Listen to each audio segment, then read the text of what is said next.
Hello talented home maker, स्वागत है आपका आपके अपने अड्डे पर, जहां हम हर दिन बात करते हैं एक नई चीज़, relationship, cooking and house management की।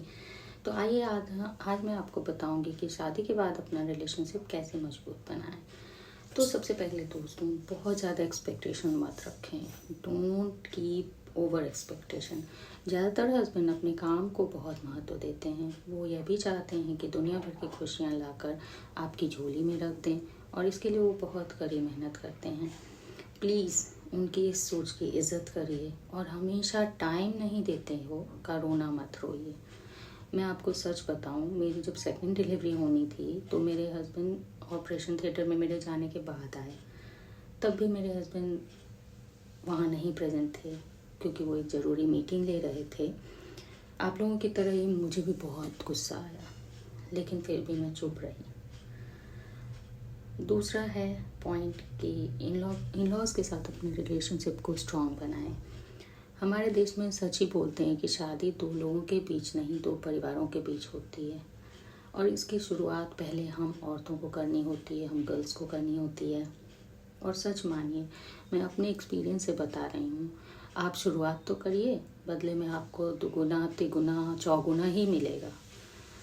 मैं जितना अपने इन-लॉज़ की इज़्ज़त और सम्मान करती हूँ, जितनी उनकी रिस्पेक्ट करती हूँ, उससे कहीं ज़्यादा प्यार और केयर मेरे हस्बैंड मेरी माँ को देते हैं। मैं सच बताऊँ, मेरे हस्बैंड अपने ऑफिस के कलीग से भी कहते रहते हैं, इतना काम इसलिए करता हूँ क्योंकि मेरी वाइफ मेरी हर जिम्मेदारी को पूरा करती है। मेरे हस्बैंड को तो कई दिन बीत जाते हैं अपने पेरेंट्स से बात किए हुए, क्योंकि उनको पता है कि मैं हर दिन उनका हाल चाल लेती हूँ, उनका ध्यान रखती हूँ, उनसे फ़ोन पर ही सही बात ज़रूर करती हूँ।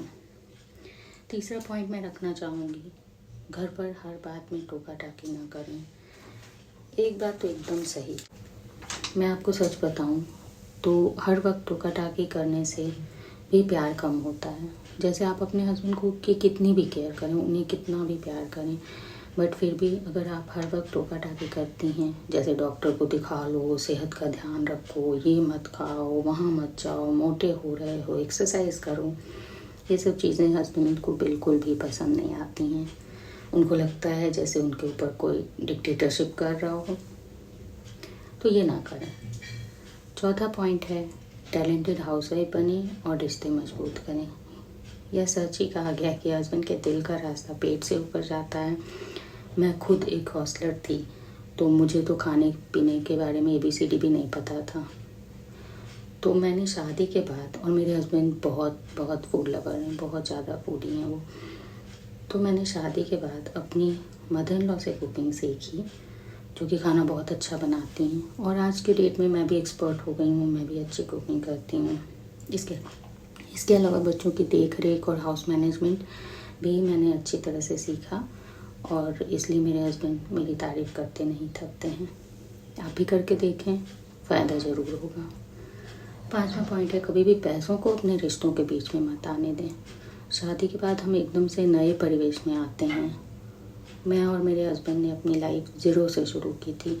एक समय था जब हम सिर्फ एक कमरे के घर में रहते थे। धीरे धीरे हमने साथ मिलकर अपनी एक सुहानी दुनिया बसाई और यहाँ तक पहुँचे।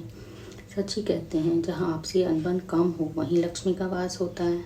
मैंने कभी भी अपने हस्बैंड के सामने पैसों का रोना नहीं रोया, न गैर ज़रूरी चीज़ों की फरमाइश की। तो हमारे रिश्ते धीरे धीरे मजबूत होते गए। तभी मैं अपने घर का सारा फाइनेंशियल मैनेजमेंट करती हूँ, बजट बनाती हूँ, सेविंग्स करती हूँ, क्योंकि मेरे हस्बैंड को पता है कि मैं पैसे बर्बाद नहीं करती, और मैं हमेशा ही पैसे को बचाती हूँ, मैनेज करती हूँ अपने बजट को। इसीलिए मेरे हस्बैंड को इन सब चीज़ों में कोई भी दिक्कत नहीं है। वो तो सिर्फ पैसे कमाते हैं और मेरे हाथ पे रख देते हैं। तो इस तरह से दोस्तों, हम लोग अपने रिश्ते को अच्छे से मजबूत कर सकते हैं, जिससे हमारा मैरिड लाइफ हमारी ज़्यादा टिकाऊ, ज़्यादा खुशनुमा, ज़्यादा अच्छा बन सके। तो आज के लिए इतना ही।